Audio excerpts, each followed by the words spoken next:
Is up? What is up? That's it. Buffalo You gotta love Fanatics. You gotta love it. Z-Bot. Rico. It's Rico in Bot on the Buffalo Fanatics YouTube channel on a Friday night. And it's not just any Friday night, Rico. It's the Friday before the first Buffalo Bills game of 2025. We're a little more than 48 hours away. Talk to me, brother. Are you amped up or what? I was amped up all week. Then I watched the Thursday night battle between the Dallas Cowboys and the Philadelphia Eagles. The spit gate was happening. Dak Prescott almost willed his team back to get the dub, or at least to bring it close, and CeeDee Lamb decided to be a lamb. Oh boy, meek CeeDee Lamb. 4 drops in the game. Listen, it was good to have football back. And then I'm getting news that we may not have a full complement of Bills players to go into our game up against the Ravens in week 1. And I'm waiting to hear the people say, but it's just preseason. They'll be fine. Oh, are they? Oh, I can't wait to hear some of y'all come in and tell me it's going to be all right. Stop. I was trying to tell y'all, you don't want to listen to me. Little old Rico, you worry too much. Listen, let's not start on a negative note. Let's have a great time. Bot, talk to me. What are we saying for this week up against the Ravens? This week of football, it starts. Talk to me. What are you feeling? I'm feeling everything. What a time to be alive. It's the most wonderful time of the year. I saw this video the other day. It put it perfectly. Guy goes, what does the NFL season mean to you? And the guy replied, what does air mean to my lungs? Oh, my. That's what he replied. And Caroline just laughed in the background because even she loved that. Because I'm sending it to her now. Because when something happens, hey, can we do this on this day? I just send the video. What does the NFL season mean to you? What does air mean to my lungs? Yes. What does an unnecessary roughness mean to you? What about a skull to helmet? I died the whole way through listening to that. I formation, wing T, wishbone tight. Yeah. With that music playing too, it's just the absolute best. But I'm feeling great. A ton to get into tonight. I mean, really, where do we begin? We have the Thursday nighter last night. What an insane game that was. Maybe the most insane season opener of all time. At the very bare minimum, it was the most insane first 5 minutes of a season opener, probably in NFL history. One of the most insane moments really we've ever seen in a game. And I think it'll be a moment that we will remember for some time. I've been getting some crap for this because I said I think we'll remember it forever. Oh, who cares? Whatever. Well, I think we'll remember it forever because you can't discuss the 2025 NFL season without bringing up how it begins. And how it began was Jalen Carter spitting on Dak Prescott. It was absolutely nuts. Tonight we have Chiefs Chargers in Brazil. Free on YouTube, by the way. If you thought you had all your streaming services figured out, you don't. But at least tonight's free. You're going to watch it right where you're at right now, watching us.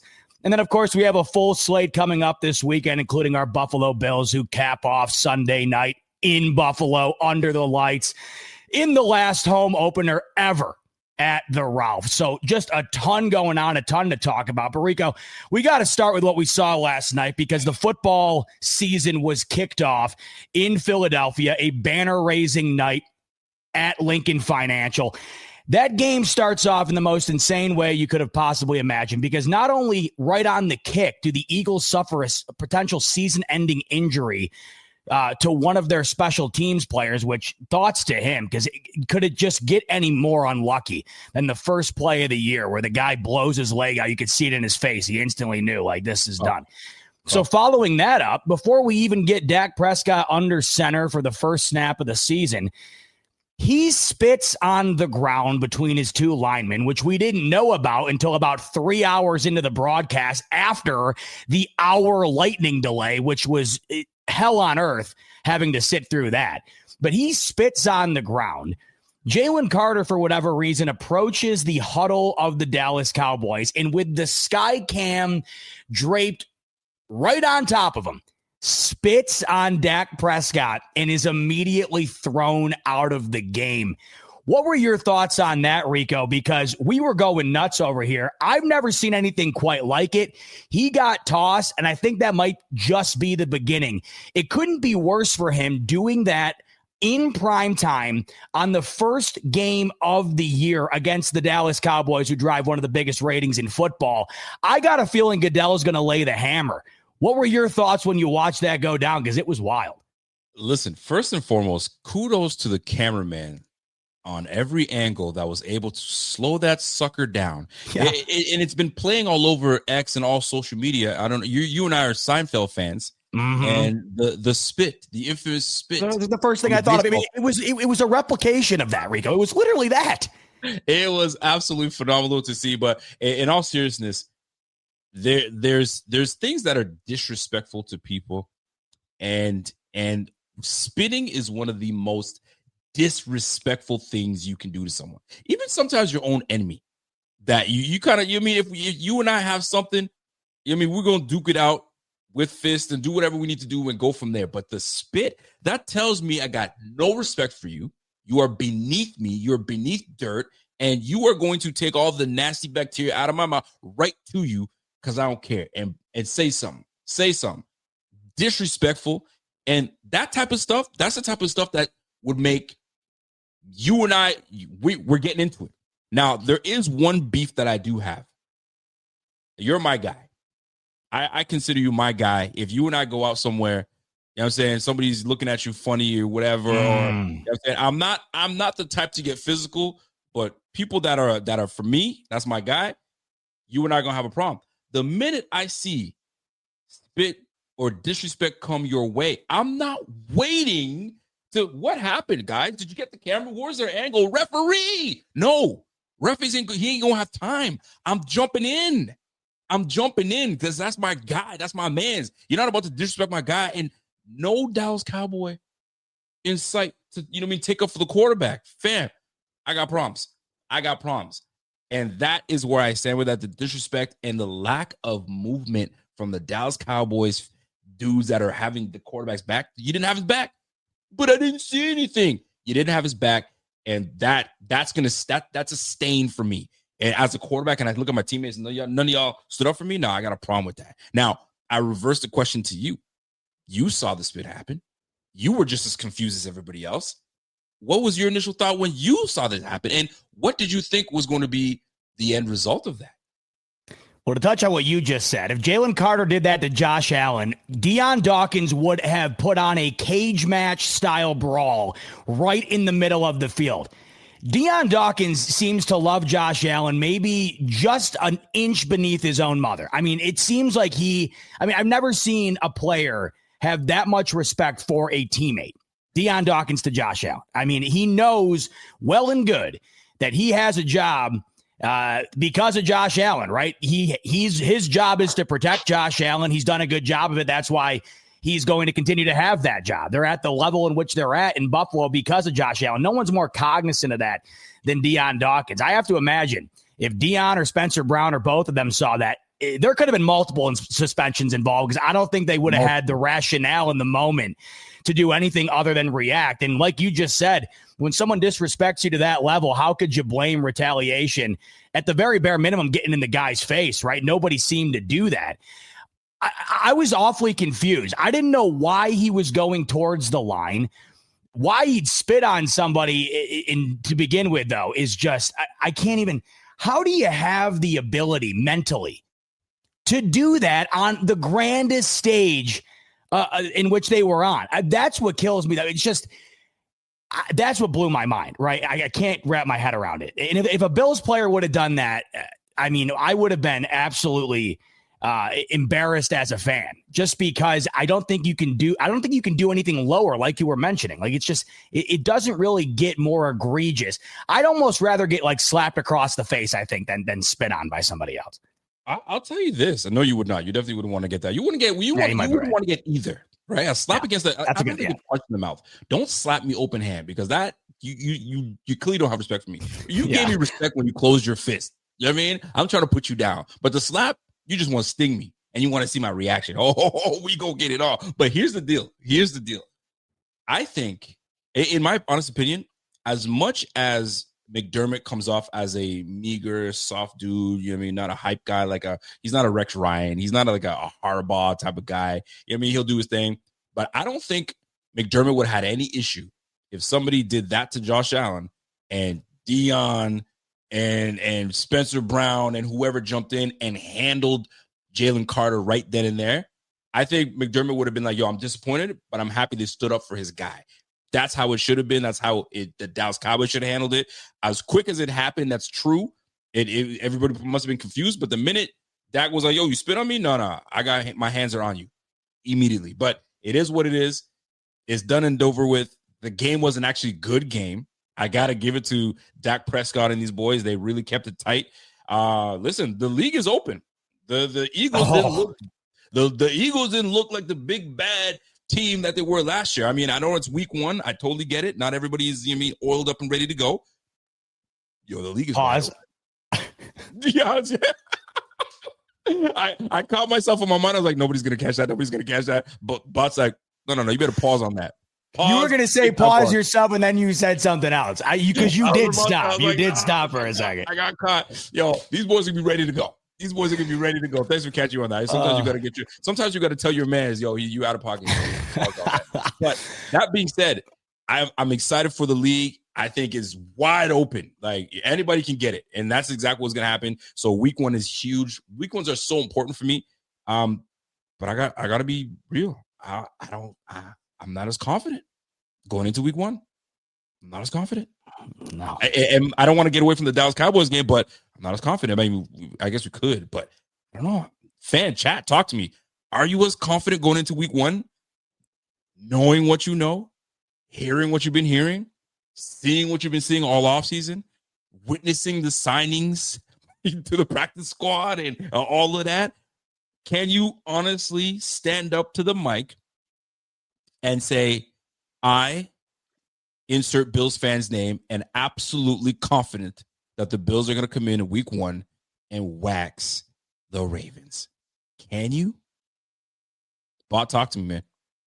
Well, I think Cowboys fans last night would probably tell you that they had, they had no confidence, right? They were an 8.5-point dog in that game. Yeah, they were a massive underdog. You have a brand new head coach, never coached an NFL game before at the head coach position in Brian Schottenheimer. Dak Prescott off of a season-ending injury, and you're going up against the champs who not only won it all, but just destroyed Kansas City on a level that only the Tom Brady-led Bucs had ever had. It was incredible to watch that game last night through the lens of the same team you watched in February, because it didn't look the same. And like you just said, these guys aren't oiled up and ready to go. And you could tell last night it's going to take a little bit to get the oil on the squeaky wheel, because the Philadelphia Eagles we saw in February were not the Eagles we saw in the first week of September here. The funny thing, though, is that last year, the Eagles started off super slow as well, and it was noticeable by the end of the year that they were a sizable gap away from the second-best team.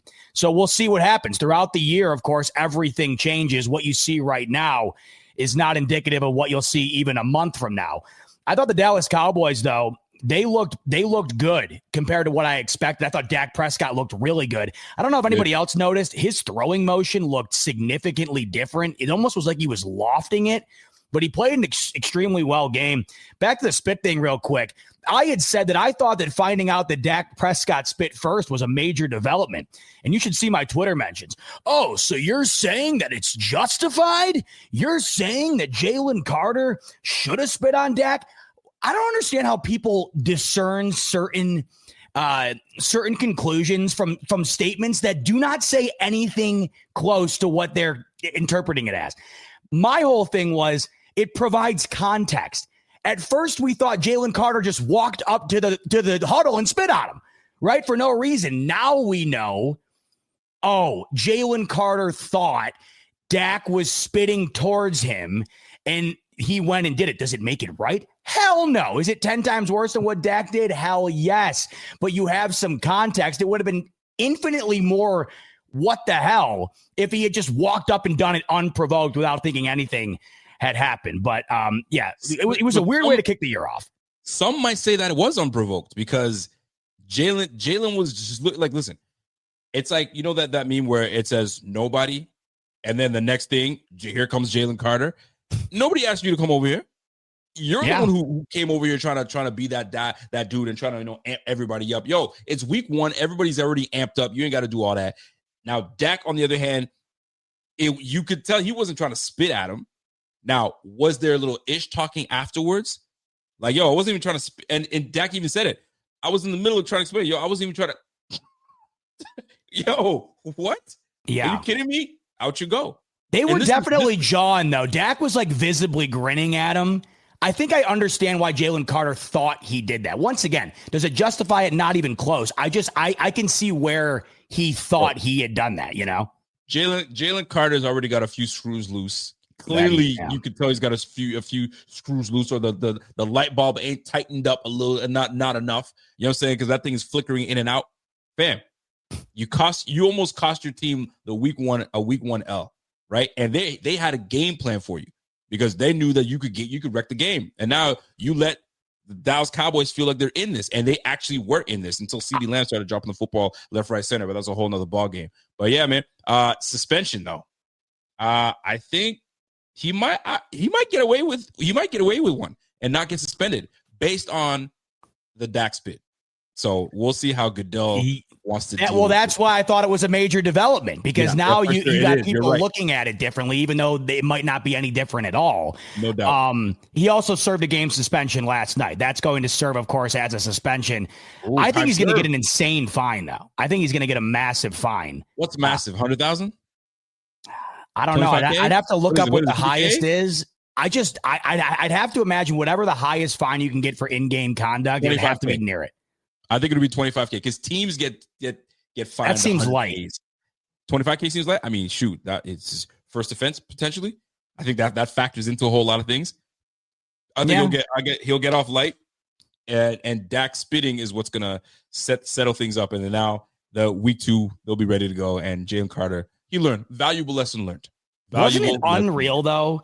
Wasn't it unreal to the level in which they broke it down on the broadcast? I thought they were going to just stop talking about it because I figured, in typical fashion, I thought, hey, let's not highlight it even more because it looks bad on the NFL. They did the opposite. I mean, they were breaking that down like it was all 22. I couldn't believe it. They kept going back to it. It was incredible. I mean, they're analyzing it. They got Jason Garrett. The first thing they did after the game was over, basically, the first thing they did was swing it down to Jason Garrett. Hey, did you talk to Dak afterwards and get any insight on the spit incident? That was the instant thing they did after the game. Let me tell you something. When I chalk it up to everyone's got the game day jitters, because the same way the players are getting into their first week of getting into it, broadcasters are this is the first week. So they're like, holy crap, this is the first controversial thing that's gone on all to start the season. So I guess this is what we're going to talk about. I'm sure they got somebody in their ear keep talking about the spit. I loved it. Keep going. Yeah. So Jason Garrett was like, all right, let me take lead on this one. And away we go. So, hey, that's how you start the NFL season off with a bang. You get some controversy to start with. You get 2 rivals going at it. You got the banner raising going down. It was a good first week of football. I'm sure the viewership is going to be through the roof because of this whole thing. And that's the way to kick off a season, man. What a bang. It was unreal the way it kicked off. The game was nuts. The first half was insane. The lightning delay really killed all the momentum. The game was awful afterwards. They were scoring a touchdown every single time they changed possessions. Yeah, it was hot. Listen, Rico, you said it a bit earlier in terms of the Eagles and how they looked last night. Once again, it's September. Things will change drastically, but not only did they not look like the same team from February, I thought the Dallas Cowboys outplayed them. Saquon Barkley was the best player on the field, but I thought collectively the Dallas Cowboys outplayed them. You got to remember, Miles Sanders fumbles the ball in the red zone as they're going down to take the lead. Miles freaking Sanders, man. Dude, that was the game. And then you know this best because you're a Penn State guy. Yeah. That was the guy that preceded Saquon Barkley. He was supposed to be the next Saquon Barkley. I wouldn't call him the next, but right after Saquon, right? Those Penn State running backs, they do it. And you do this while you're going up against the guy that you were running behind back in college, and you have a great way to put your name back on the map, and you fumble like that? Come on, Sanders. Sit down. What's crazy about that is it was the last play prior to the delay. And then nothing was the same after that. I mean, you could argue if that delay didn't happen, the game would have looked significantly different. But CeeDee Lamb, oh my God, you touched on it, Rico. How did he drop that ball down the seam? I mean, Dak Prescott, what a ball. And a guy like CeeDee, dude, he couldn't have thrown it better. And then the diving one, too. I know it's a tough catch, but man, that was the best ball he could have thrown in the moment, right? Like under pressure, got to get rid of it on fourth down. I couldn't believe he had 4 drops, and he really did dictate the offense for Dallas. I mean, that game would have probably gone in another direction if CeeDee Lamb catches the football. I'll tell you, when that ball was in the air, and I'm like, this is it. You should have saw the stance I was in. It kind of reminds me of this one here. I was in some kind of proud mode, just trying to figure my life out. Is he gonna catch that thing? And no, that's it. He fumbled it. You know what's funny about that picture? What's that big guy? You know what's funny about that picture is on another show, I host the NFC West Roundtable, and I mentioned that we on this show have come up with a variety of different bots, right? Bent Brim bot, BBL bot. I was getting into that, right? The big booty bot. And I said the origin of that was from that picture, and they loved it. And I said on there, you'll never find it. I said, you'll never find the photo. And there's a couple people who have been digging for it. So we'll see if they tune into the show to find it, because that just reminded me of that. Screen grab that sucker, and that's it. That's how it was. Yeah. You got Dak putting the ball on the money, and CeeDee Lamb. That was just his legitimate third drop. And that's a massive drop, bro. Come on. You're the number 1 receiver on this team. You were a top 12 or top 14 pick for fantasy football players. They had you in their first round pick. And you do this? You do this to me? You do this to me? Anyway. Speaking of which, how about CMC again? Questionable for week 1 after no one knew a thing. This is the same thing that happened last year. Exact same thing. How do you draft Christian McCaffrey in the first round, by the way? It's on you nowadays if you do that. Shame on you if you drafted CMC, because the whole offseason, unless you're a Niners fan and you follow every single content creator, beat writer, and you're watching everything, that tells you, okay, I think you might be all right. But then when they traded for Brian Robertson Jr., that's a good point. That had to make you say, wait a second here.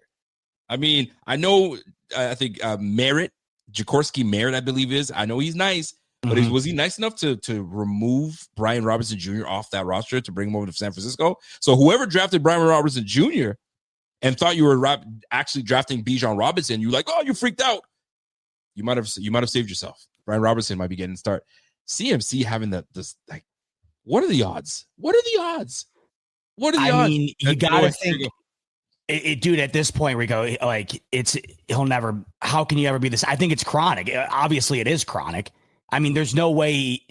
When he came back against Buffalo last year, I was at the game, in the snow game. I mean, he came back and was gone, by halftime again? And now this is happening. I feel awful because when that guy's healthy, he's one of the best running backs I've ever seen.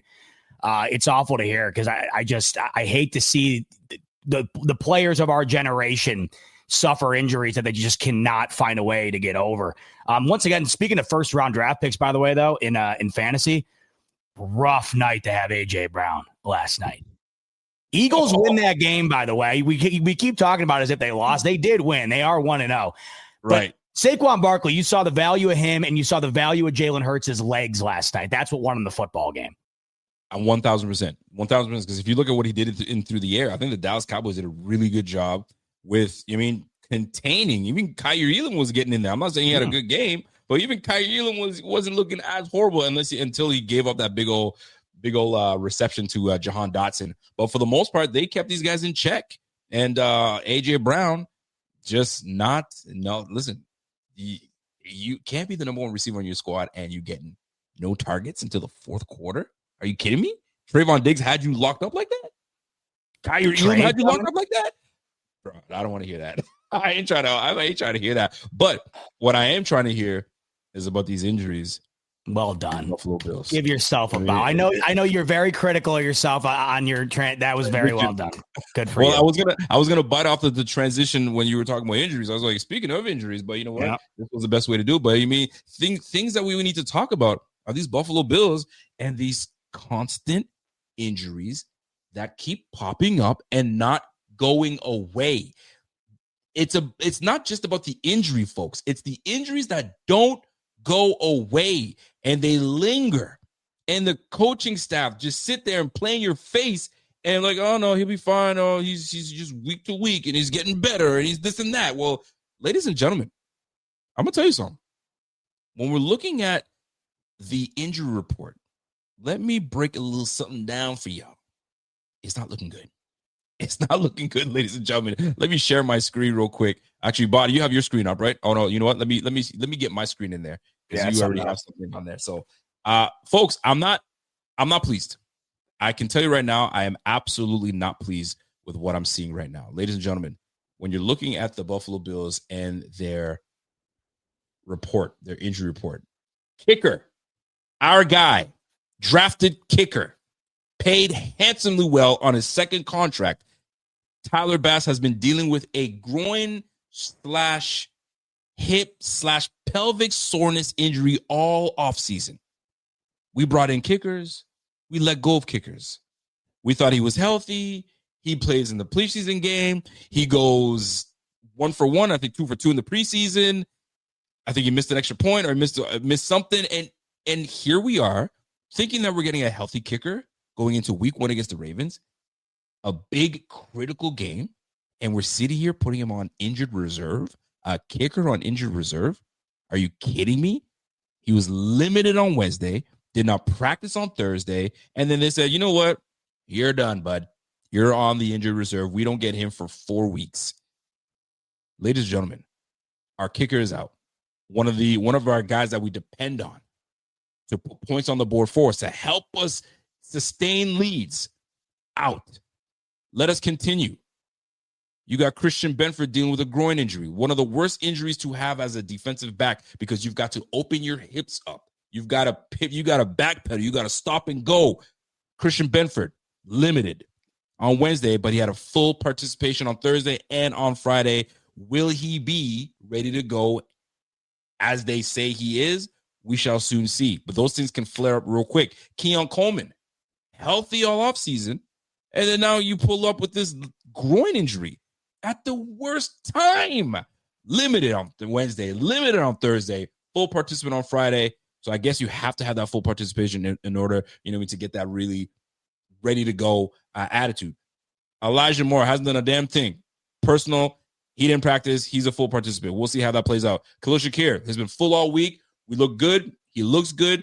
Our guy, the Thigh Dog, said he's all right. I think he should be. He looked all right when we saw him on the field. Let's roll. But here's the biggest one for me, ladies and gentlemen. Tre'Davious White. Well, you know what? It says doubtful, but I can't see him. If you're not playing. If you're doubtful on Friday, you didn't practice Wednesday, didn't practice Thursday, you didn't practice Friday, just say he's out. He's doubtful. He's out. So now we're now dealing with a injured reserve rookie corner in Max Hairston. We have an aging. Am I disrespecting him by saying aging? We have Trey White. Trey White. He's not aging. He's 30. Yeah. I think he's going to be 31. Yeah, 31. We have an older, seasoned cornerback, doubtful. We're going in with a 6th round rookie corner potentially, or could it be Jamarcus Ingram? We don't know because McDermott likes to play this little game of not knowing who's going to do what. He doesn't want to tip his hand to the other team. I say all of this. Are you confident, Mr. Bot, in going into week 1 against the Ravens? And what are your thoughts on these injuries popping up and just just the feeling Bills fans should have going into this game? Talk to me now.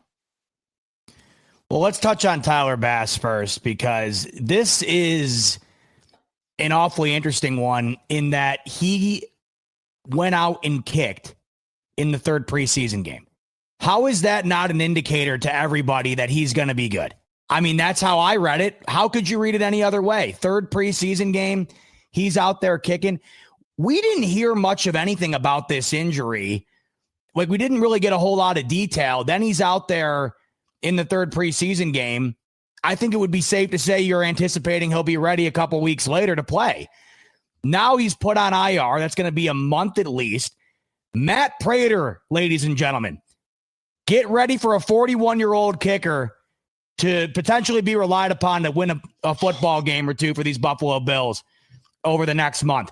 Matt Prater first kicked an NFL field goal when I was 10 years old. 2007 great year was when Matt Prater entered the NFL. He is now the starting kicker for the Buffalo Bills. Tyler Bass, say what you want.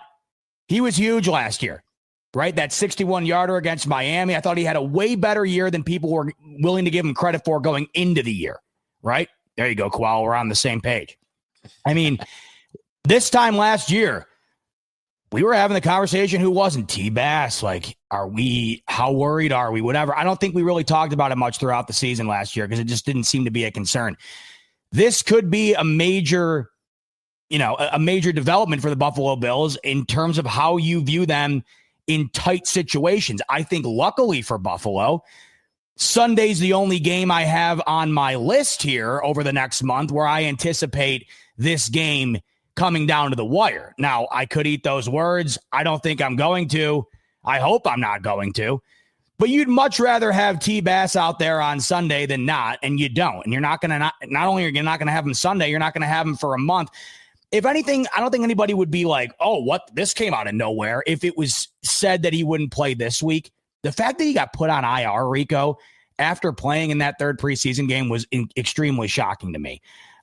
So we'll see how much of an impact that is, and we'll see how healthy he is, by the way, when he does come back after a month, because this has been bothering him now for some time to the point where it wasn't able to get right over what felt like the full duration of the camp here, right? I mean, it really felt like T-Bass was dealing with something for the entire summer here, and it still isn't ready to go. Is it going to be ready to go after another month?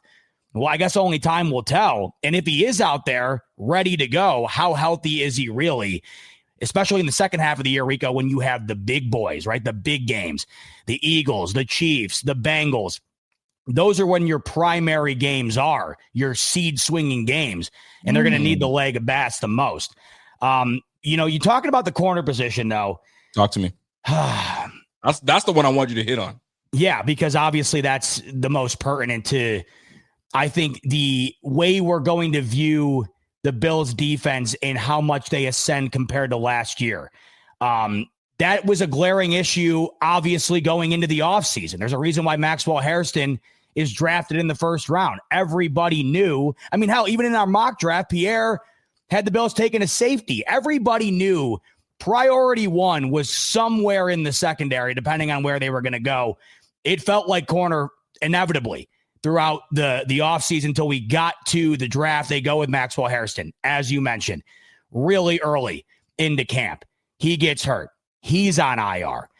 Tre'Davious White comes to town. You and I, when it initially broke, we got into it a little bit. And I had thought that this signing was for really nothing more than what Jordan Poyer recently here feels like. What Micah Hyde felt like last year, Jordan Phillips. It just felt like it was one of those, hey, why not have the depth, be a guy who you're familiar with, who you love, who the fan base loves.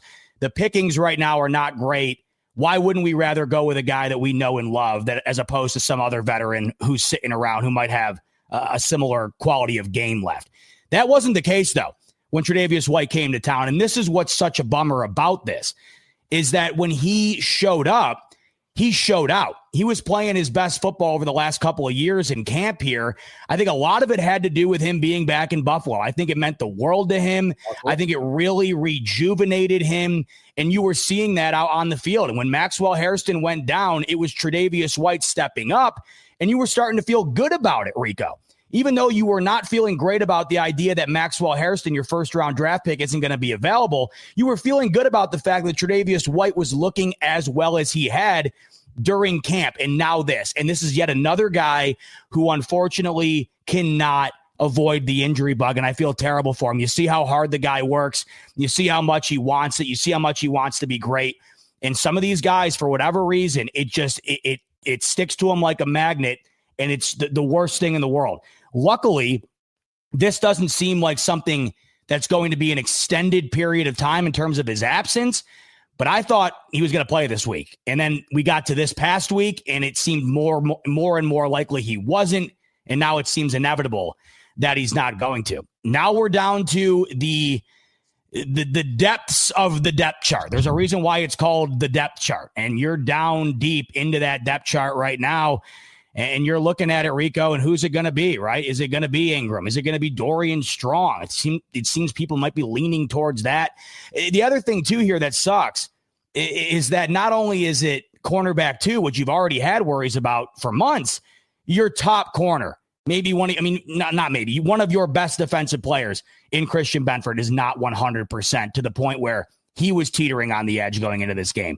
That secondary, Rico, is certainly going to be an area, maybe the area, all of us amongst Bills Mafia are going to be honed in on the most Sunday night. We are absolutely going to be honed in on the most. And I get it. It's week 1. There's excitement in the air, but how do you pair the excitement in the air with knowing that you're not going into battle full health? And I think that's the killer. And now the Ravens aren't either. Nope. Let's keep it a buck here. The Ravens are, I think Isaiah Likely, I think he's not out. I think he's out. Yes. Jair Alexander, they're not sure if he is going to be. He's been practicing all week, but they're not certain. But Patrick Ricard as well, who's a massive piece of their offense. Absolutely, he's absolutely Patrick Ricard. They're a mum on if he's gonna, but we know he ain't gonna play. So they're dealing with some injuries themselves. But key injuries, man, like the guy that you drafted to take over at cornerback 1. Or at least cornerback 2 next to cornerback 1, out. The guy that, is a savvy vet, knows this defense, et cetera, likely out. You're going with a weakness on a team that is out for blood.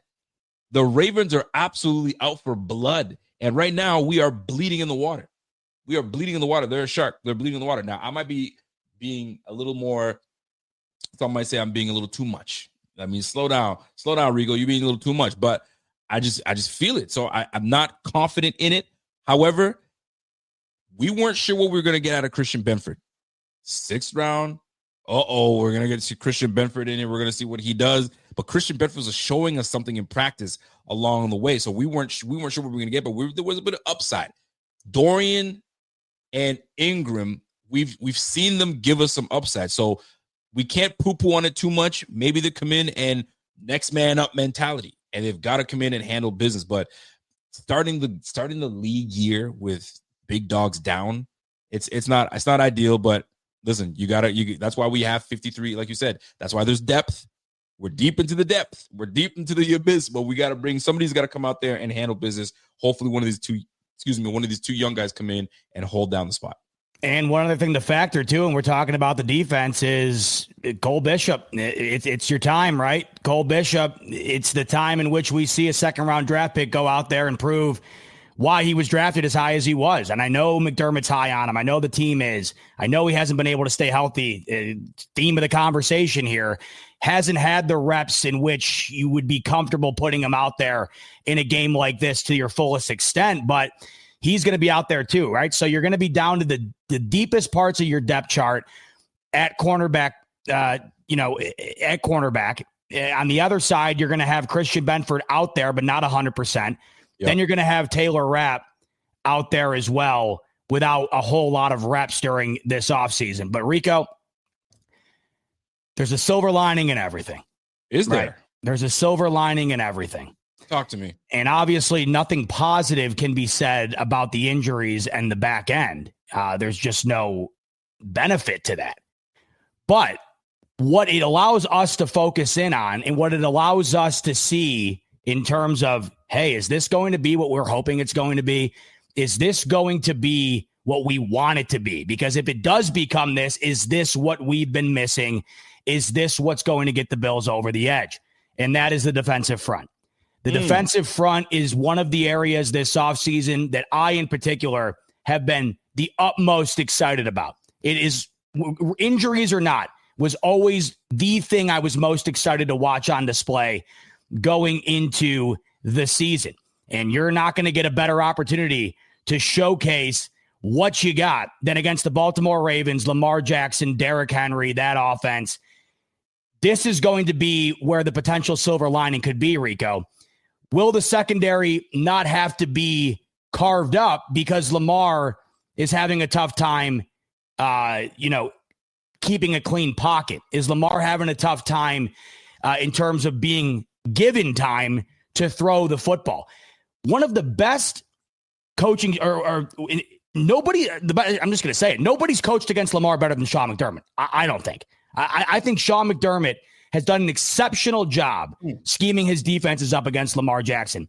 He won their first two matchups. The one was when he was a rookie, and I don't even think he played late in the game. Then there was a 2019 game where they went 14-2. They were significantly better than Buffalo. Like team-wise, they were just better. It wasn't like it is now where they're comparable. Okay. Ever since then, it's been primarily Buffalo outside of course, last year's annihilation on Sunday Night Football in Buffalo. But that was the majority. The majority of the success went through Derrick Henry, who had 200 yards in the football game. It's no discredit to Lamar. He just didn't really have to do Lamar things because Derrick Henry was looking like Barry Sanders out there. But if you talk about this D-line, the upgrades, the draft capital invested, what you hope to get out of a healthy Joey Bosa, could this be what offsets, Rico, a secondary that you're not feeling all that great about or 100% confident in going into a matchup like this? I gotta be real, man. I'm like, as much as you're trying to tell me that the defensive line is going to be great, it's going to be solid, that's always been the unit that always falls short. Well, that's what I'm saying. I'm not saying they're going to be great. I'm saying I can't wait to see if they're going to be great is what I'm looking for, or better at least. I'm up in the air. I'm up in the air because there's so much uncertainty, right? We know what we get out of Greg Rousseau. Greg Rousseau is a strong run defender, and he's disciplined. I've seen it. We've seen it. And he's a smart guy. He'll give you 6 to 8. I'm hoping he gets double-digit sacks this year, right? We know what we get in him. We know what we get in AJ Epinesa. Depth piece. He'll give you 5 to 6 sacks a year. We're great. Okay. Ed Oliver, a little undersized, solid motor, can sometimes be displaced sometimes, but we know what we get out of him. So but there's uncertainty. We don't know what we're going to get out of Joey Bosa. We don't know what we're going to get out of Deion Walker. We don't know what we're going to get out of TJ Sanders. There's excitement, but we're not sure yet. So this is why I wait with bated breath, I should say, right? I can't be too high because I'm not certain. But there's optimism. But Joey Bosa, and I got a segment that I'm going to get into a little later. But Joey Bosa is one that I'm intrigued about, and I think we should all be intrigued about. Like which Joey are we getting? And I think we've been saying this all season, right? But we put our eggs in a basket on the defense. Take a look at the draft picks we took this year. It was all defensive players except for Lund, O-lineman, tight end Jackson Haas, and I'm missing one more, Caden Prather, which we released, which irritates me, by the way. But to the point I'm trying to make is, well, there's uncertainty, so I need to see a little bit more. And this week is going to be a great test because that's a heck of an old line protecting Lamar Jackson and blocking for Derrick Henry. But you were going to say something there. Well, I know you're uncertain, and I am too. That's why I'm excited about it. I'm excited about seeing if my uncertainty is going to go in the direction in which I want it to, which is, I'm feeling pretty good about what I'm seeing here, right? But maybe there's one other element that kind of helps offset your uneasiness. How about a healthy Milano and Bernard in the middle of the field? Healthy duo in the middle of the field with Milano coming off a camp where everybody was saying, man, Matt Milano looks like he's back to all-pro form. Matt Milano in all-pro form, I like it. I've been liking it. I think we've all been liking it all offseason. So that I like the linebacking crew. Believe it or not. Dorian, Milano, Bernard, I'm in on that. It's that front. And every year, and I got to address this real quick because I got my man, Big Mike. He wants to know, I want to know what Rico wishes would have been done differently. This negativity is killing me. So what do you mean? What would have been done differently? In what way? What did I say? Like, what am I? I think I've been tracking Mike in here. I think he's basically saying that the injuries are just out of their control. Like, what more could you really do? Of course they're out of their control. That's why I don't feel great, Mike. What do you mean? Am I supposed to still feel amazing with all these injuries? Injuries suck. No, I don't feel great. If your top players are not going into this game, that means your team is not 100% healthy going into it. So there's some limitations. So no, I don't feel good. So am I supposed to say, we're going to be all right, guys, don't worry about it? No, that would be faking me to do something like that. If we're talking, if we're fans, you're going to have concerns. And I hope I'm getting what you're saying. So is there anything we can do about injuries? No. But could you have prepared for some of these things? This is what Mike's asking you. What would have made you more confident in this team? Take a look at our defensive backfield. What do you mean? What would have them bringing back Trey White? I had issues with it at the beginning. I was like, why do we need to bring Trey White back? But we drafted Hairston. But they can't do anything about the draft. They didn't have money, so they're limited on what they can do. But they're prime example. We got Jabril Peppers right now out. Right now, you look at the safety room right now. Are you confident in our safety room? We've been talking about our safety room being, I don't know. Cole Bishop, we're not sure about Cole Bishop. We know what we got in DeMar Hamlin, Taylor Rapp. He's one injury away, and now we're bummed. And now we bring in an older Poyer that's on the last leg. So of course I've got to question it. So what could you have done getting better players in case these injuries do happen? So now look where we are. Look where we are. So you can't tell me that I can't sit here and be a little bit, you know what I mean, eyebrow raised. Like, are you just supposed to just be cool? Did you see what I was looking? Look at this guy. Look at this guy with the hat that Uncle Bot got him. And look what I was doing. Look what I was just looking at. I was looking at a picture of you. I was looking at a picture of him. Check this out. Look at JP. Who is that right there? Is that you? Yeah. And who's this? Oh my God. This is my nephew, JP. Where did you get this hat? From you. You did? And is it your favorite hat? Yeah. And you lost it, right? Yeah. But you found it. Yeah.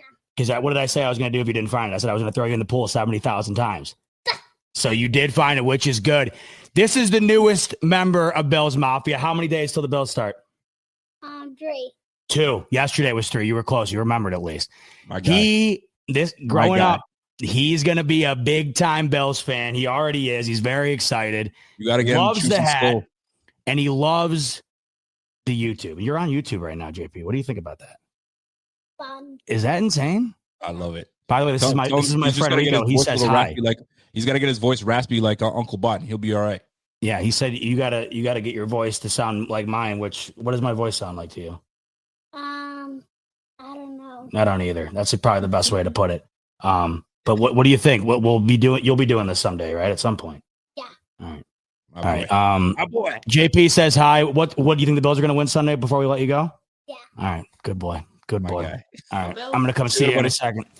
So that's JP. He is the newest big Bills fan, and it's one of my. I got to say, in my adult life here, up until right now, as I come into this next era of my life, which is odd saying it, but it's like, you know, when you have 7 nieces and nephews, all of a sudden you're just like, holy crap. One of my proudest moments there is like him coming up to me like, you need to get me a Bills hat. Like it was the best. I loved it. That's the best thing. And he's going to remember that. He is going to remember that. And that's the beauty of it. And just to get back onto my man, Big Mike D. Sorry about that, by the way. He walked. No. It's good. He was dying for it. He loves it. No, and he caught me. And I don't. And this is the thing about this show is we don't shy away. At least I know Bot and I won't shy away from having conversation. Let me put it this way: what could we have done better? There's guys that are out there still right now that we could have brought onto this roster that could have made this roster significantly better, and we didn't. We chose to go ancient. We chose to go with experience, and now we may pay for it. But that's why we love to play this game, because you can talk all this and either be overhyped and be overconfident, or you're sitting here like with an eyebrow like myself, and they come out and surprise the heck out of us. That's why you play this game, to see what takes place at the end of the day. Who's one guy that should be on the Bills roster right now if you were being? Asante Samuel Jr. Why not? Okay.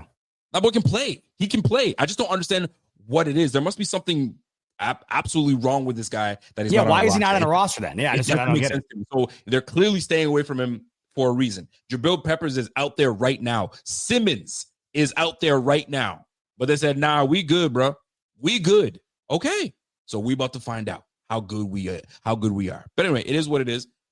That's why you draft. That's why Buffalo Fanatics, what's going on? This is Pierre the Kingpin, and I wanted to talk to you today about Cigars International, which is the ultimate destination for premium homemade cigars. Known as the industry leader, Cigars International offers the largest selection, unbeatable prices, and a customer service experience that's second to none. Whether you're new to cigars or a seasoned vet, Cigars International makes enjoying cigars easy, approachable, and fun. Cigars International is the go-to retailer for all things cigars, with the biggest selection of premium homemade cigars available anywhere. Cigars International offers unbeatable deals and discounts, making it easy to stock up on your favorite or try something new without breaking the bank. With fast free shipping and their 100% satisfaction guarantee, you can shop with confidence knowing that Cigars International stands behind every order. They have good relationship with vendors that helps provide great low prices.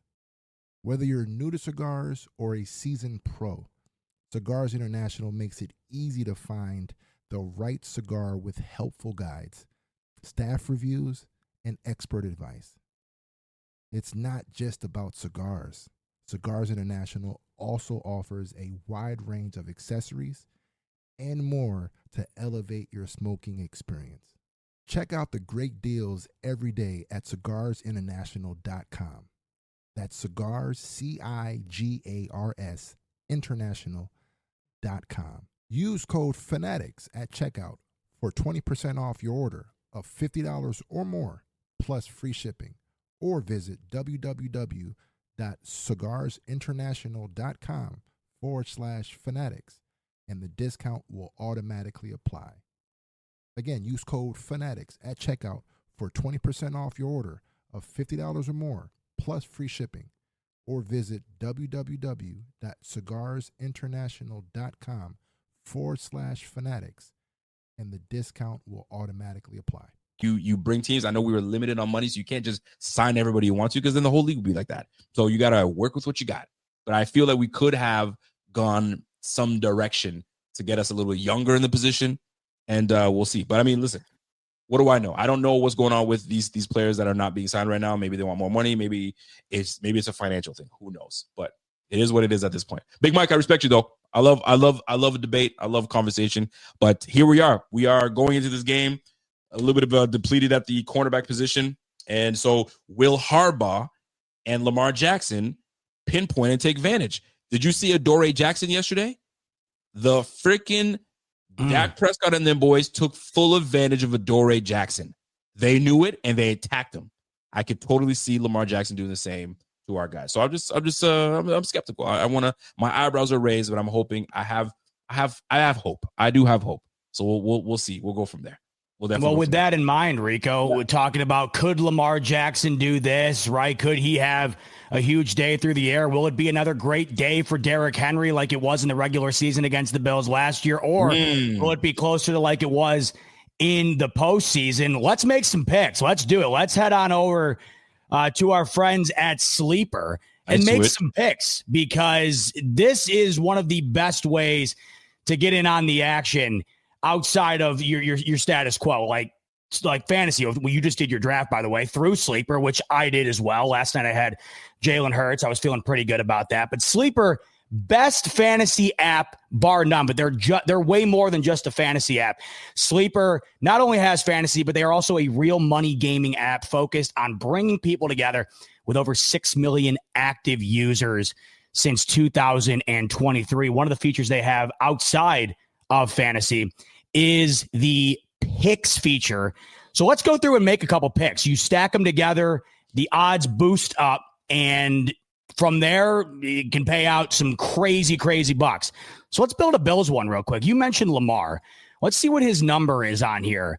So if we're talking Lamar passing yards, you said there could be a chance here, right? There could be a chance he has a day. Right now on Sleeper, you thinking more or less 228 and a half pass yards for Lamar Jackson? You know what? After coming off of the year that he had last year, I think he goes for 220 for sure.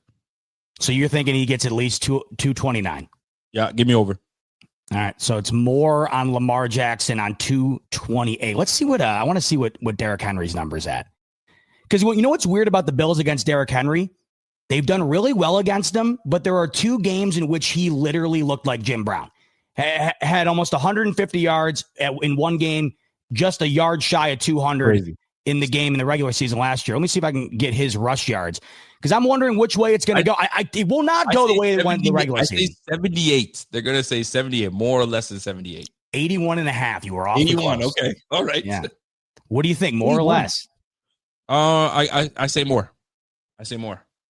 It's tough to keep, because when we do contain him, we contain him around the 65, 70 markish. Mm-hmm. So depending on how this game goes down, I mean, listen, I'll tell you right now, if you think Lamar is going to have more than 228 and you think Derrick Henry is going to have more than 81, we're going to be in for a long Sunday evening. That's for sure. I mean, well, listen, we beat the Ravens last year. I mean, it's not hard to see what took place, because I think in the loss, they probably still had over 80 yards rushing. And I think they doubled up the Bills almost in yards. So yeah, you're not wrong, but they also turned the ball over 3 times. That's a factor. Absolutely a factor. I'm actually now curious about how that took place, actually. I'm going to take a look. Yeah, take a peek. Well, I'll give you the more on Derrick Henry, but one I want to add, I don't know why I'm feeling this gut feeling. I'm thinking it's a big James Cook night on Sunday. I know the Ravens are known for their run D, but James Cook got 13 carries against these Ravens in the divisional round. The Bills leaned on him, and I think one of the big reasons for that, you do not want Lamar Jackson and Derrick Henry out on the field more than they need to be. And I guarantee you Harbaugh feels the same way. That's why they would hope to rely on Derrick Henry if he looks as good as he's capable of looking any given week. You don't want Allen out there, and you don't want Lamar out there if you're Sean McDermott, if you're Joe Brady. And we know Joe Brady is really great at not fixing what isn't broken. He will continue to pound the rock if it's working. His number, Rico, on Sleeper, 54 and a half. Give me the more on that all day. I think James Cook has at least 12, 13 carries. I think he's going to have at least 65 yards in this game. I think they're going to feature him a bit more, not because of the contract, but just because I think this is the perfect situation to do it, where you're going to try to bleed the clock a little bit more. Let's add one more, Rico, before we see what the odds are on this one. Yep. Let's do Allen rush yards. 32 and a half rush yards. You think Allen gets unleashed a little bit here in week 1 or no? You know, there's something about Allen that, like, he's such a dominant player. He can choose when he wants to turn it on and turn it off. Something tells me that he's going to choose not to use his legs until he really, really needs to. He's going to try to stay in the pocket, deliver the football to the guys that need to do their job, and try to refrain from running. He did that for the first 7 games last year until he says, all right, F this, let's roll. We're going to start doing what I need to do. So 30 is nothing. No, for Allen, it feels like that's nothing. He can get that in one gallop. So my take on it, Rico, with him, this is the only game. Allen, when does Allen run the ball? When they're in games that are huge, when they're in games against their best opponents, and when Allen needs to make a off the script type play, or Brady designs something for him in a situation that would call for it more than if you were playing, I don't know, New Orleans. Why run Josh Allen into the ground against the Saints? You just don't need to do it. This is why I look at the schedule, and I hate that I keep doing this, but I look at the schedule. I don't see a whole lot of, hey, let's make sure Allen gets some rushing touches in these upcoming games other than Sunday. That's why I think we could see Allen run a bit more than we do throughout the next month or so, just because I don't think those games are going to call for it. So I'm with you. Let's go more on that 32.5. So let's take a look at our entries. More than 228.5 pass yards for Lamar Jackson, more than 81.5 rush yards for Derrick Henry. By the way, that playoff game, 254 for Lamar, 84 for Derrick Henry. So both on the over with an L. So I know it was tight, but it's not like unlikely to happen. So, and these two juggernauts going at it with each other, I think you're gonna have a lot of more into this game. And we also got a more on James Cook, 54.5 rush yards, more on Allen, 32.5 rush yards. We wanted more. All we went with was the more here. So that's 4 mores on those. And Rico, the multiplier on this is quite crazy. On Sleeper right now, 100 would pay out 941 on that slip. So if you like that, get in on it with Rico and I. You see the code on your screen. The code is BF25. The link is in the description below. What did you say the payout was? 100 pays you 941 on that slip. Yeah. So hit that. Hit that. Yeah. So once again, link in the description below. Use the promo code BF25 and you'll get up to a $100 match on your first deposit. Terms and conditions apply. See Sleeper's terms of use for details. Currently operational in over 25 states. Check out Sleeper in the link in the description today. All right. We were talking offense there. A heavy amount. And it looks like we both are getting a vibe that there could be some stats put up by both sides here. And, both of the main players involved, right, or the stars involved on both sides of the offensive ball are going to be getting in on it. How do you view this game? Let's talk about the marquee matchup here within the game. How do you view this from the psychology of Lamar's side of things, losing that game in the divisional, not playing well, fumbling the ball, throwing that terrible pick, coming back and seemingly avenging it just for Mark Andrews to drop it. Then you lose the MVP to Allen when many thought he should have won it again. How are you feeling if you're him? And then how are you feeling if you're Allen?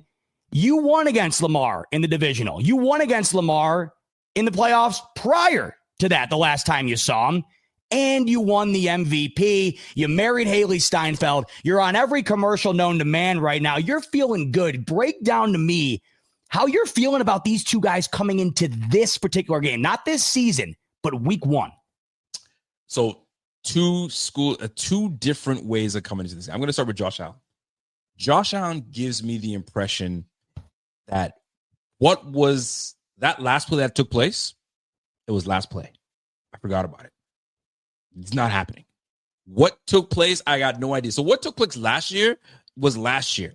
And the reason he goes into this mentality, especially going into this matchup against Lamar Jackson, because everybody's going to be like, the last time these guys played, it was a playoff game. It was right to the end and so on and so forth. But here's the deal. It's not to disrespect and shade Lamar Jackson, but the psyche of Josh Allen is, listen, I don't care for all that because you know what happened?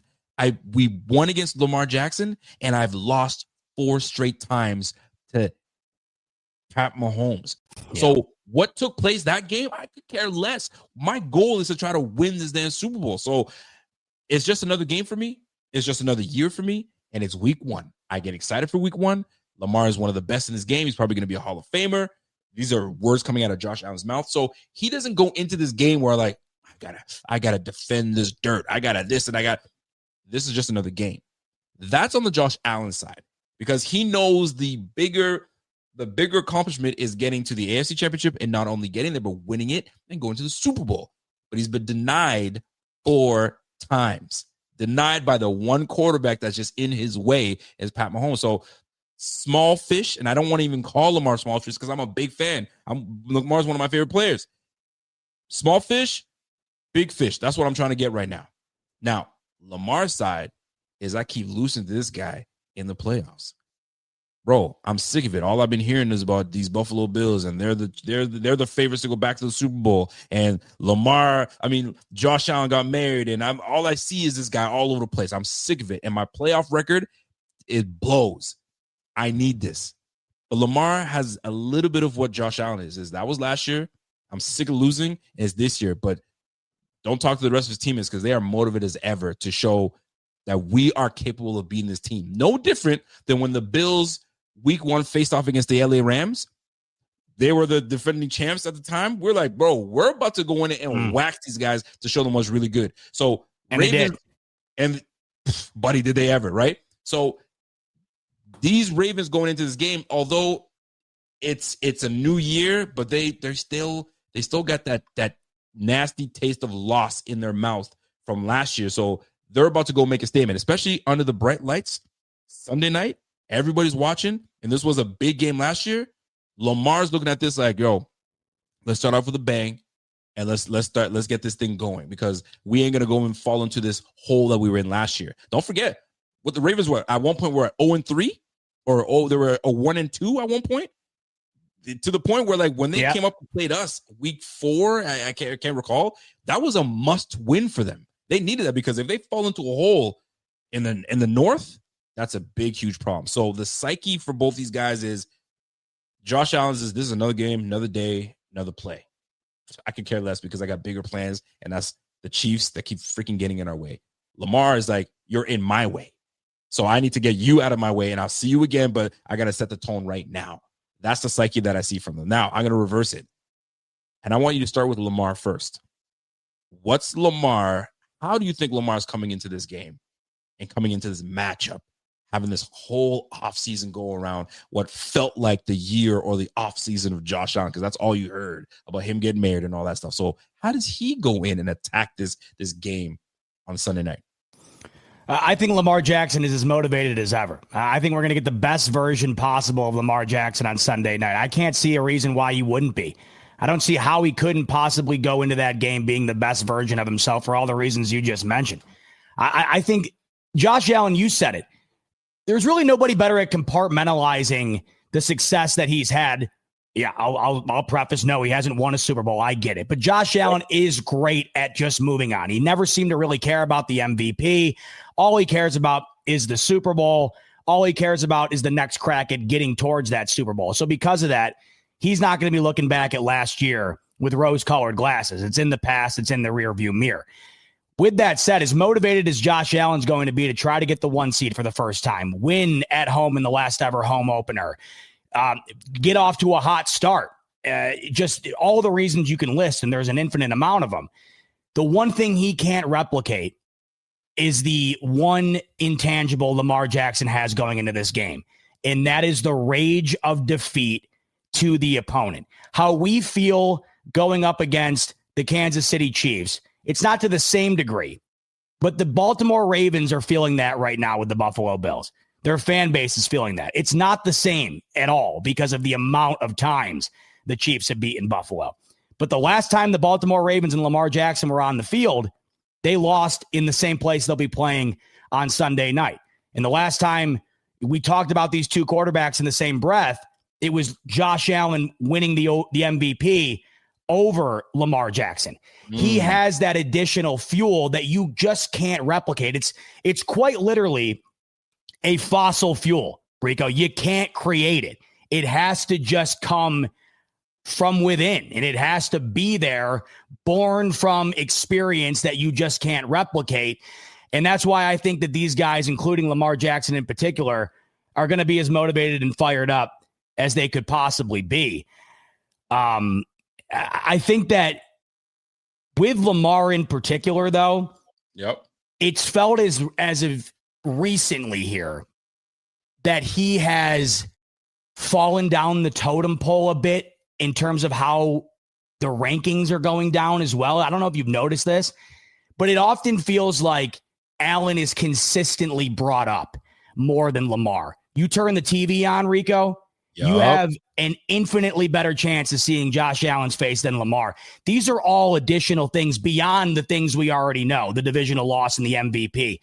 I bet you there's part of Lamar Jackson that feels slighted. Maybe it's not warranted. He's still one of the greatest players we've ever seen, but don't get it twisted. I think Lamar can look in the mirror and manufacture some animosity here beyond the animosity we know he already has.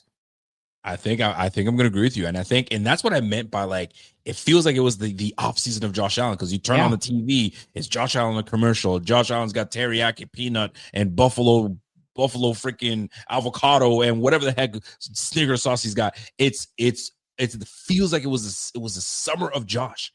So like, he's like, bro, like, I get it. He won the MVP. Some folks are saying, yo, it was manufactured. It shouldn't have gone to him. You got a 4,000-yard passer with 40 touchdowns, and I didn't get the MVP. Are you kidding me? Bro, it was been like that with Ravens fans all freaking offseason. So yes, you nailed it. It just feels that way. So there is maybe a fabricated animosity in there. So, but he's quiet. He's got to keep it quiet and keep it moving. So I love that. So you've transitioned. You've talked about Lamar. How does Josh go into this game? What's his psyche? Is he super laid back? Talk to me now. I'm trying to frame this right. He is the most famous. He's at another level right now. I mean, Allen in the public eye is on another level right now. Class. I mean, Thydock and I were talking about it yesterday because Thydock's getting all upset that all Josh Allen has in terms of sponsorships are like sugar drinks and candy and whatnot, but he's got 100 of them. I mean, Thydock wants him to do like Muscle Milk or something, but he's doing the big boy brands, Pepsi, Snickers. Absolutely. He's all over the place. Allen is the guy right now. One of the guys. He is one of the faces of the NFL. Not to say Lamar isn't, but this past year, you just said it. Another Seinfeld reference. It's not the summer of George. It was the summer of Josh. And it felt like the offseason here. Josh, you marry Haley Steinfeld. You win the MVP.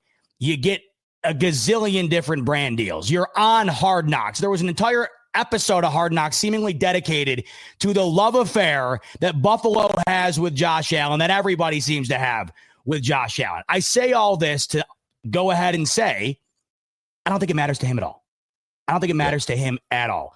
Agreed. I think that he is incredibly gifted at compartmentalizing the things that do not matter. And even though he's making beaucoup bucks, even though he married the love of his life, a superstar celebrity, even though he has a trophy in his trophy case now to represent how great of a player he is, he doesn't have what he wants at the end of the day. He doesn't have what he wants. His teammates don't have what they want. The fan base doesn't have what they want. That's what inspires this guy. That's what motivates this guy. And I don't think it's BS. I think it's 100% true.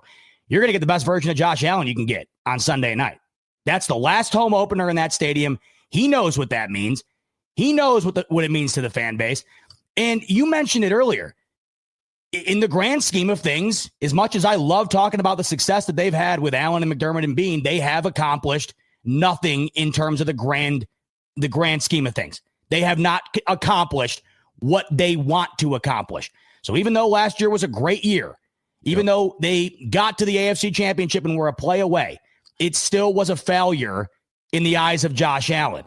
And you'll get the best version of him this season as a result. And he's only getting better. This is what makes me the most confident. Last year, going into the season, no Gabe Davis, no Stephon Diggs. Oh, they're going to take a step back. They scored 31 points per game. He couldn't turn the ball over if he tried. And they just dominated on a week in, week out basis on offense. And he played the best football of his career. Why should I think going into this year, it won't be more of the same? Because we've been given no reason to think otherwise. That's why, Rico, Sunday night, Bills fan, Ravens fan, or not, that is must-see television on Sunday Night Football. It is absolutely must-see. I can't wait for it. And I'll say this, man. I'll say this. Like, there are some players in this game where you're like, and I like Josh Allen so damn much. This guy is pure class. This guy just gets it. Everything that comes out of this guy's mouth is legit. The guy signs a contract with New Balance to be the face of New Balance. Him and Kawhi Leonard. Can you imagine that? Oh, wait a minute. That touchy subject. Right? Yeah, exactly. This guy signs a deal because, by the way, here's the little caveat here. I need you to make sports free. I want you to fund sports in Fireball. So everybody has a chance to play sports. If we're going to do business together, that's what's going to take. This guy's a class act. He is that dude. By the way, did you see the retire in his jersey? That's one more thing to add to the summer of Josh. The guy he's raised right, man. He's raised right. And he's our quarterback. Fam, like there are some pieces of POSs out there as human beings at the quarterback position, at this position. This guy is just, you can't do no wrong. Like, I don't think I've ever heard him one time put another player down, unless he's doing it in a trolling way where he looks at the back of your jersey and be like, yo, who are you? Not saying a word.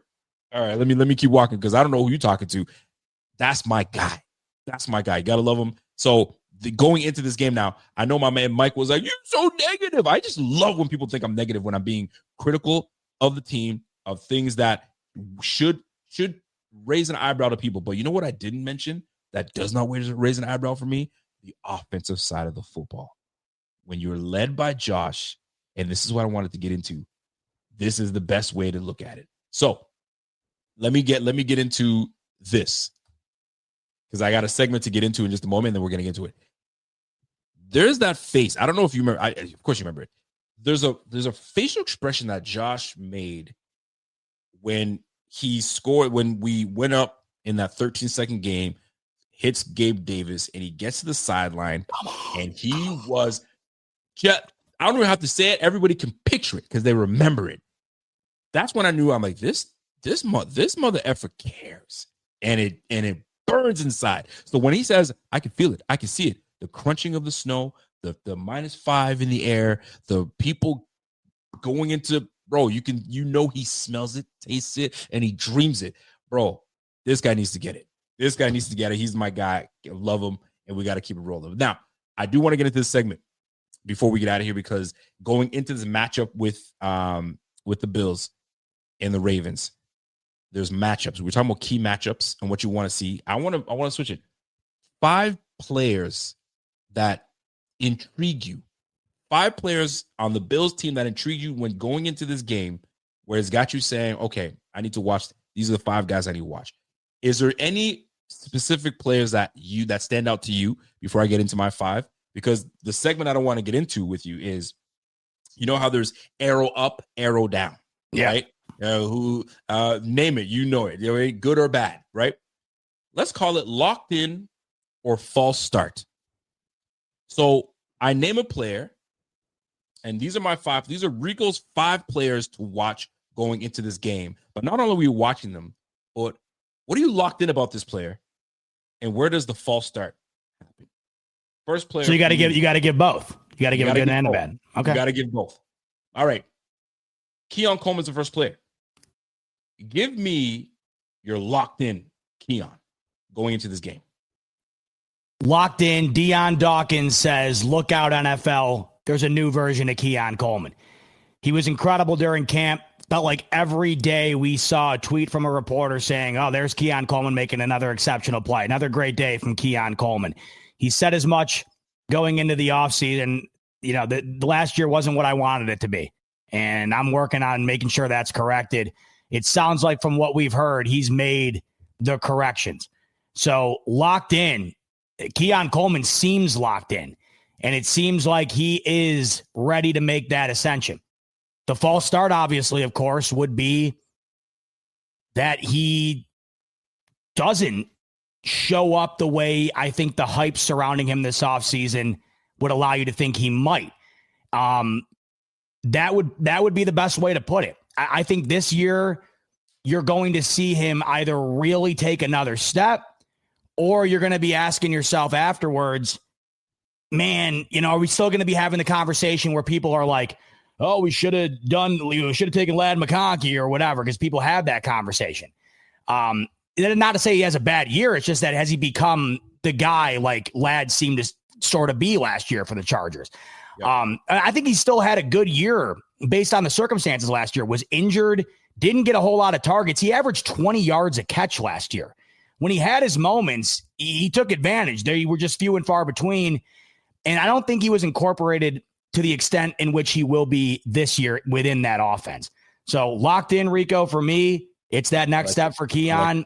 False start. It doesn't mature into what we're hoping it does. All right. For me, Keon Coleman, locked in, year 2 glow up. This is year 2. All right. We always hear about the sophomore year. You got to watch out for the sophomore year. No, let's lump in that what could have been sophomore year and rookie year. Let's lump it together, because when you ask Keon, how'd you think your rookie season went? Trash. So he's ready to glow up in year 2. So locked in. I'm ready for him to glow up. He's got a transformed body. He's ready to go. He knows what the vigors of the game is going to do to him. And I'm looking forward to that chemistry with Josh Allen. You've been hearing it off season, how these two have been kind of making plays together. So the chemistry with Josh Allen and what it's going to be going into this game is going to be a big test. Whoever's in front of him, whether it's Wiggins or whether it's Humphrey, how is he going to handle that competition? Locked in. I'm ready for him to do it. Here's where the false start is for me. My man has some moments where chemistry sometimes looks a little off with Josh. I know we've been hearing great things, but there's some moments where there's some chemistry that's a little off, where then he's got these, I guess you want to call them concentration drops, where you're like, what? He dropped that easy one? Where he'll make a tough catch and then have a concentration drop. We need to clean that up so we can have those non-CeeDee Lamb moments, and I need you to cash in. So that's my false start in that, those concentration moments. And is he ready to take the leap for receiver 1? I think he is, but this is the year that he's got to show it to us, right? Year 2. There's no time to wait. I know people want to let these guys develop, but sometimes, man, we need you to take it now and take the reins now, and he's got the potential to do that. So that's Keon Coleman, my locked in and false start. Next player on the list, and it's a tough one, Tre'Davious White. And now that he's hurt, it's tough, but give me your locked in and your false start. That's it right there. Locked in, healthy, false start, unhealthy. I mean, to me, that's just all it comes down to. I'm looking forward to seeing what he's got based on what we heard about him in camp. Looked like he really stepped up to where he not only was going to have that second corner spot to Benford, but of course he earned it based on what we heard. So I'm thinking once he gets back, there's fair reasoning behind expecting success from him out on the field, but he's got to be out there. And time again in this man's career, unfortunately, he has not been able to stay out there. That to me is what it all comes down to with him, healthy or not healthy. And I'm hoping that we get, when he does come back, I'm hoping that we get him for an extended period of time, because we don't know if whatever he's dealing with could end up being more significant down the line once he comes back. So I bring this topic up because this is going to be one of my Twitter threads. I had something written out a couple of days ago, but I was like, I'll just save it Friday and send it out. So I'm like, you know what? I'll hit it on the show now, and then I'll post it on Twitter so you guys can interact with it. I had Tre'Davious White on here because this is before the injury. And what I had for him was locked in, beloved All-Pro. We know him, right? Everybody loves him. The fan base loves him. He's a character. He's a personality. He's a leader in the locker room. High IQ in this defensive scheme for McDermott. Experience, he's got all of that. That's the key in him returning to the Bills. You've got experience. You got a guy that knows his defense. Here's my false start. I'm not sure how confident I am in Trey White. I wasn't confident in him when we signed him. I liked the signing. I knew he was going to compete for it, but I was never confident in him. Now, do I want to be surprised? Great. But this injury takes away from all of this, because I wanted to really see what is he going to look like going into this game against the Rashad Batemans, the Flowers on this, the Xavier Flowers on this team. D-Hop is on this team. Some people forget that D-Hop's on this team. So that's what I really wanted to see. So false start. This was going to be a big test for my guy. And now he's hurt. He's dealing with an injury, a groin injury. So he's got groin, Achilles, and ACL. I don't know. It's going to be tough for me. So those are my locked in and false start. Next player on the list, Josh Palmer. Locked in, false start. What do you got? I'll put it like this. You're on the spot too, by the way. Yeah. I'm putting you on the spot. So with Josh Palmer, locked in, he's just a better Mac Hollins, right? He's a better version of Mac Hollins. Gets more involved in the offense than last year. What the Bills were able to do with Mac Hollins effectively being maybe their second target for, a good amount of the year. He led the team in touchdown receptions. What they were able to do a season ago with using him as much as they did was extremely impressive to me. I mean, the ability to be able to go out there and score 31 points with a wide receiving core that I don't think anybody would be begging to have on their team, I thought it was something. And I think if Josh Palmer can go out there, I'll put this two ways. Better than Matt Collins' production, but also becomes what I think we were hoping Curtis Samuel was going to be as well. When the Bills brought in Curtis Samuel, I think the Bills were expecting more. I think the fan base was expecting more. A savvy veteran who seems like he's got a lot left, and it hasn't been that yet for Buffalo. And there's no reason to think it's going to be this year. Curtis Samuel hasn't been out on the field during the offseason here. Josh Palmer, I think that there's some potential there. I really do. And there's a reason why he rose up the depth chart. It could have been Elijah Moore, right? And it wasn't. It was Josh Palmer, and it was unarguable. He rocketed up the depth chart and locked in one of those wide receiver roles. So I have some decent expectations for Josh Palmer, Rico. I really do.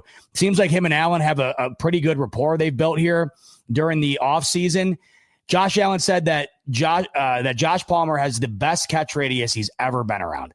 So whatever that means, I'll take Josh Allen's word for it. I think he'll know. And then false start would be, it's just another one of these receiver signings where you're going to forget we even did it, right? Where it's a guy everybody seems to know if you're an NFL fan, a veteran guy who's had some really decent years in this league, joins Buffalo, and you forget about it. That would be the false start, where it just doesn't end up becoming what we hope a lot of these guys that are brought in would be. I mean, Curtis Samuel is an example, right? Yeah, right. I remember when we were sitting here like, oh, the Bills are bringing in Chase Claypool. Could he resurrect his career? Cut him a couple of days later.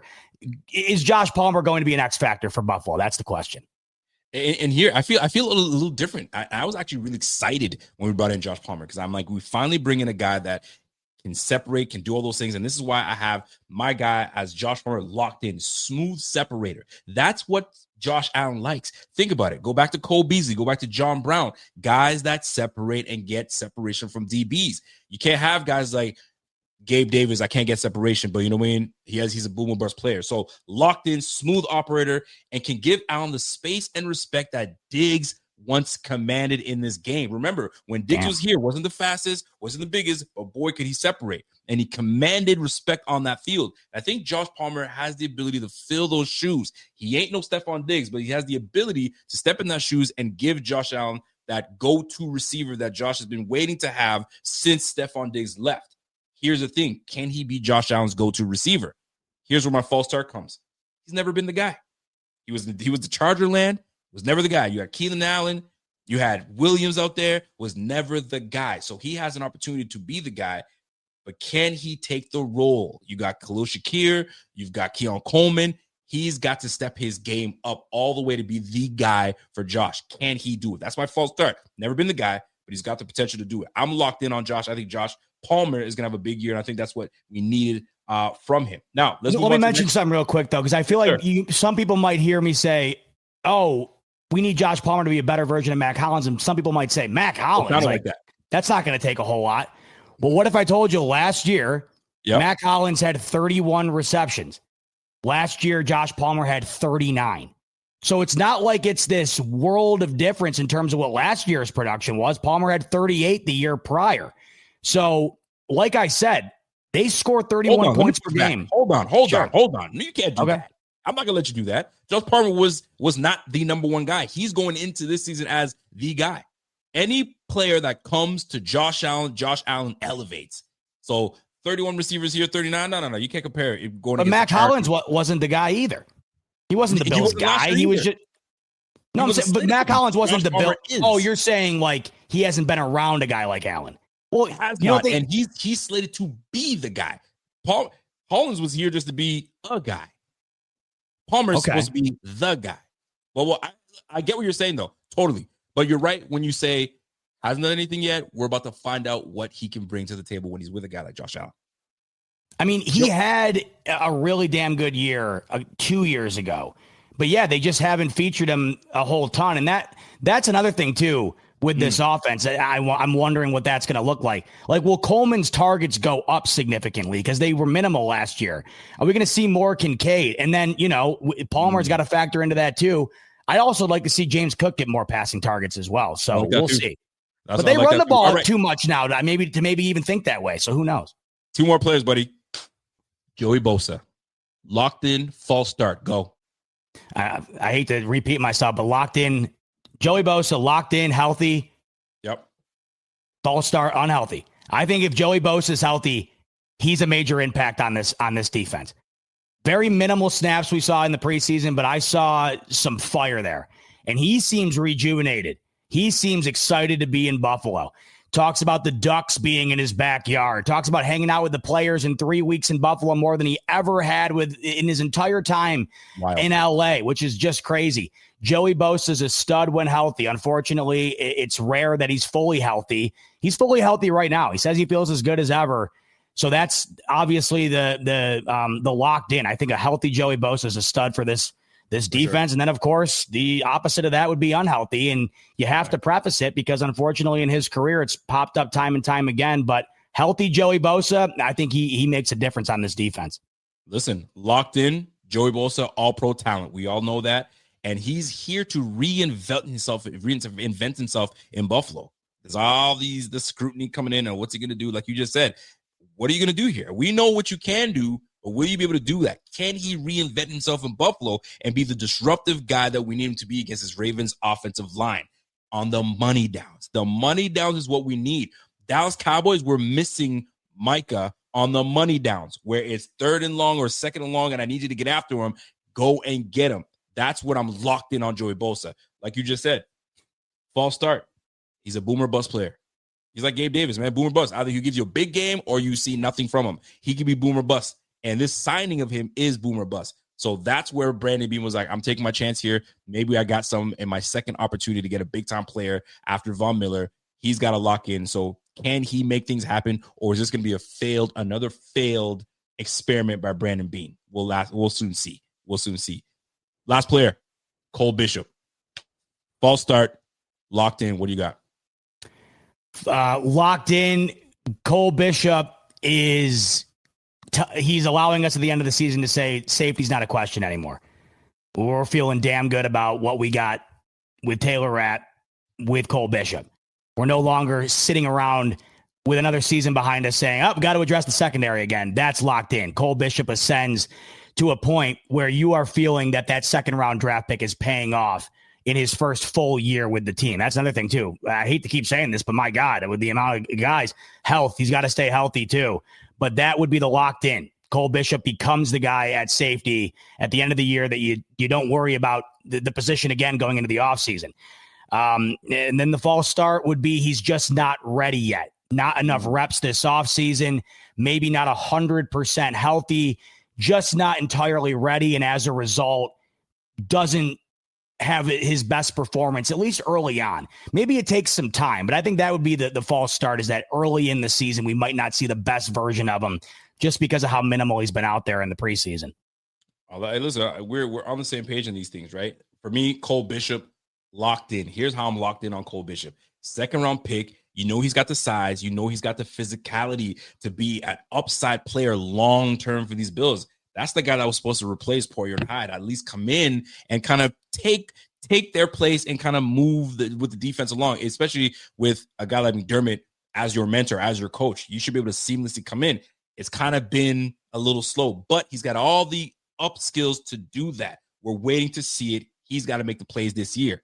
Here's where it's a false start. Like you mentioned earlier, injuries have slowed him down. He's not developed as much. Is he ready, right? Does he have enough time under his belt to really make an impact on this team? We have yet to see it. So let's hope everyone talks about the who's got the it factor. Let's hope it shows up in Cole Bishop and we can see it. But if it doesn't, we're going to be looking at what do we do at safety? Man, who's out there? Jabril Peppers, are you still up there? He's going to be like, price went up. We'll soon see. Cole Bishop, we need to see if you show up today and against this Ravens team. Let's go.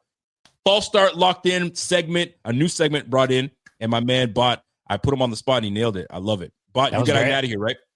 I got to roll. Shout out my brother-in-law. Just got engaged. They're having a party, and I got to go attend it. Let's close out.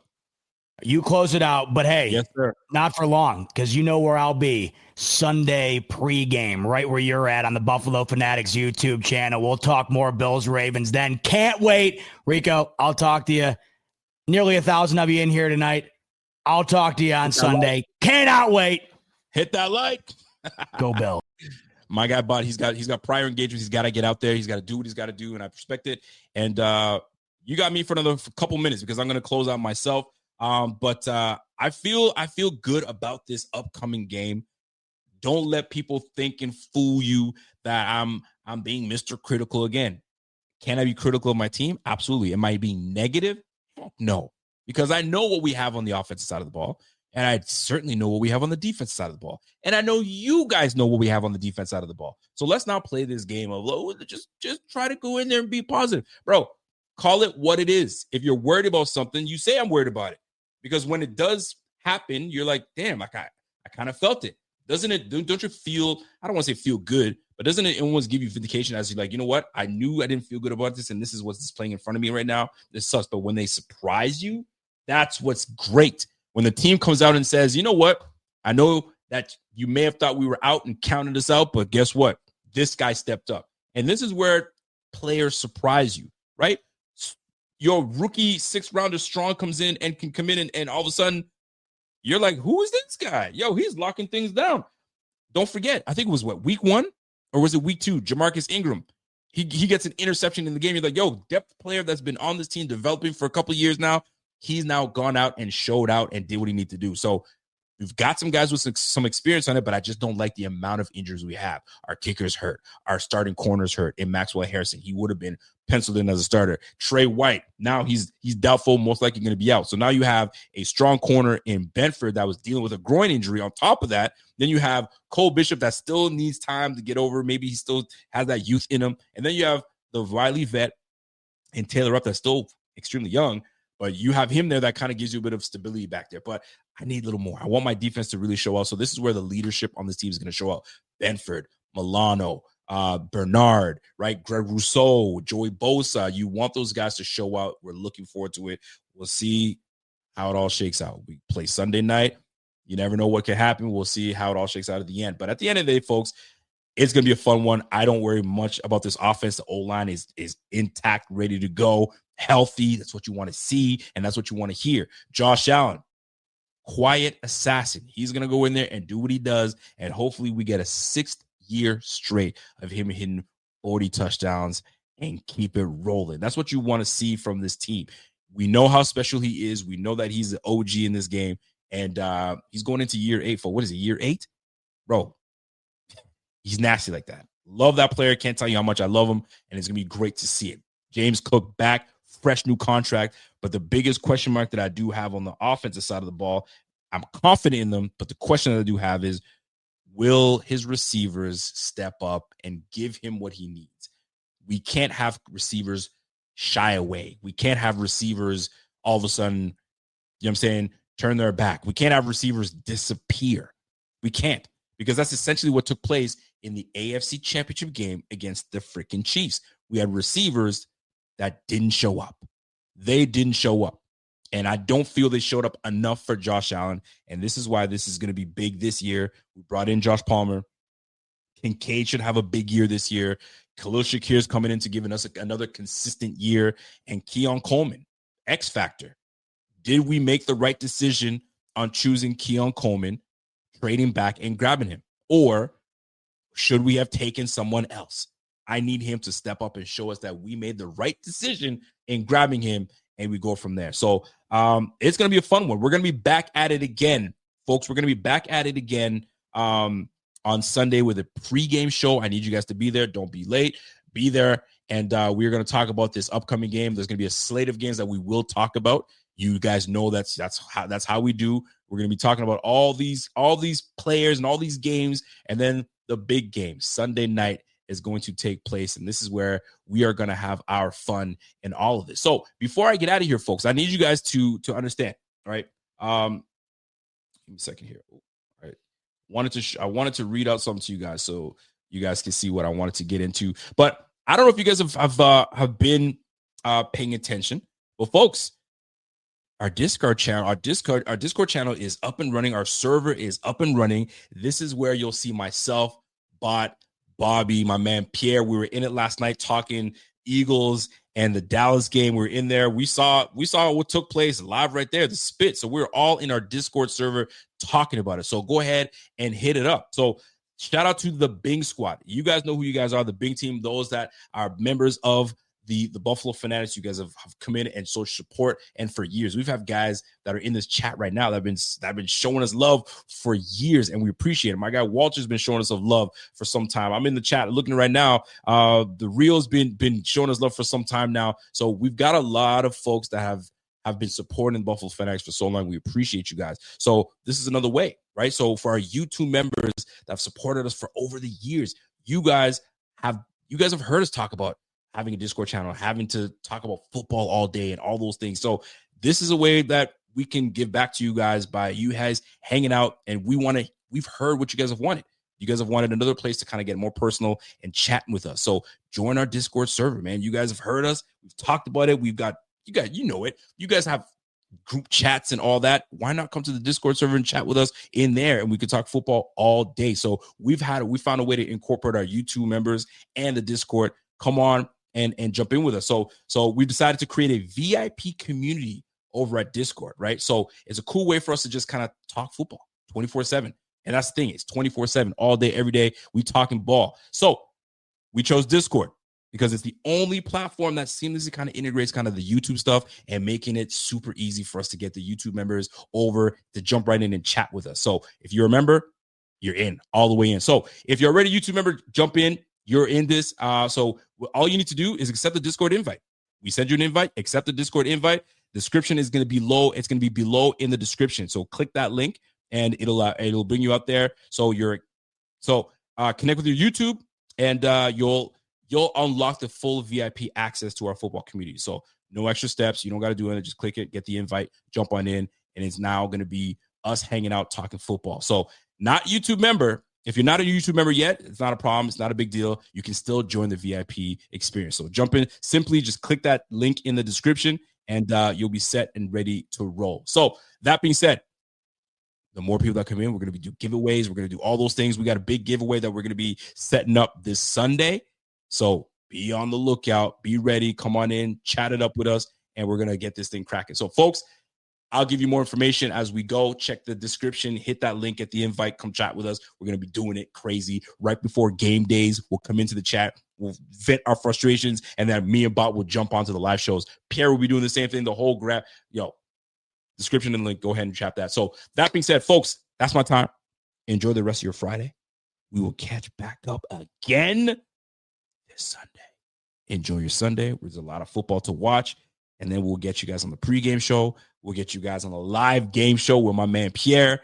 And then we got the post-game show. Don't forget, your boy still goes live for Bleacher Report. So come see me on the Bleacher Report with the live game, 30 minutes. I'm going to get my frustration out on there. Once I get warmed up, we're coming right back in this beat, and we're going to go. It's going to be a late-night game. We hope it doesn't go as late as the Dallas Eagles game. Golly, almost fell asleep. But with the Bills and Ravens, ain't no falling asleep in that sucker. You're going to be ready to go and get things cracking. So big way for us to continue the conversation.